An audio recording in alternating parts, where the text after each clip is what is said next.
and a man with an intellectual disability came in to the session. Now, if you just glanced at this guy on the street, you'd be thinking, he's hot. He's a really good looking guy. There was nothing about how he carried himself or what he looked like that would have told you he had an intellectual disability. So let's first stop and talk about how difficult his social world is.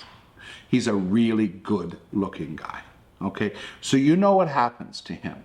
He goes into social situations, and the moment he opens his mouth, his intellectual disability becomes rapidly apparent.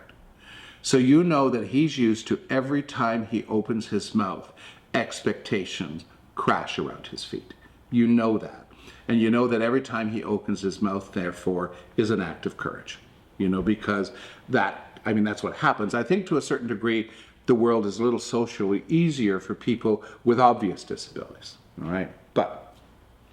So we do the abuse prevention training session. It all goes well and so forth. And people are now leaving, and he's wandering around, and he clearly wants to talk to me, and he's really working up the courage to do so. And his mom comes in the room and calls for him to leave, and he just said, oh, hold on, Mom.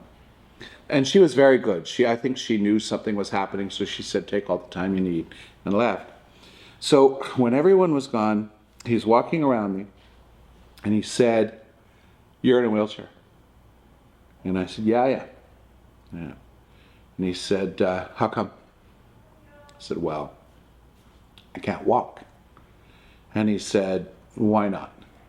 Now, that's a question I don't answer, okay? Because one of the things that just really astonished me, the moment I sat down in the wheelchair, my medical history became of interest to total strangers.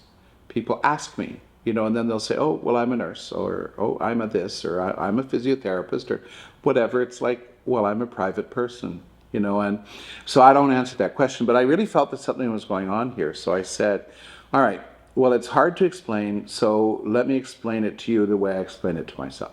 So I did. I think he was testing me out.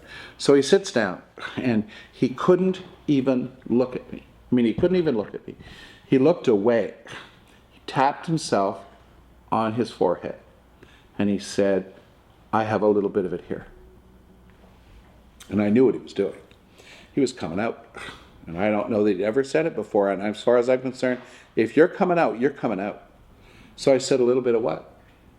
And he just, because he didn't want to say it, he said, a little bit of the disability. So I sat back, and he looked at me and said, so what do you think? And I said, well, that means something, doesn't it? He said, yeah, it does. And I said, well, what does it mean? He said, well, I can't read. Okay, so you can't read. No, I can't read. I said, well, does it mean anything else? He said, yeah. I said, well, what else does it mean? He said, I'm not good at the math. So you're not good at the math? No. All right, so does it mean anything else? He said, no, that's what it means. So then there's a few moments of quiet in the room, and he said, so what do you think? And I said, well, you know what I think? I think that's a really short list. And you should have seen him. It was like, you're right. He said, that is a short list. I think he thought that disability meant everything. And it doesn't. What it means is important. What it means is vital. What it means affects his life in very serious ways. But that's all it is. It doesn't mean a whole lot, okay? So I really believe that people with disabilities need to know what their disability is, okay? Because it's much smaller. It's big, I get that, but it's much smaller than they think it is. And there's so much that their disability isn't, okay? And I think it's important to know what it means and what it doesn't mean. I think that what it doesn't mean is maybe even more important.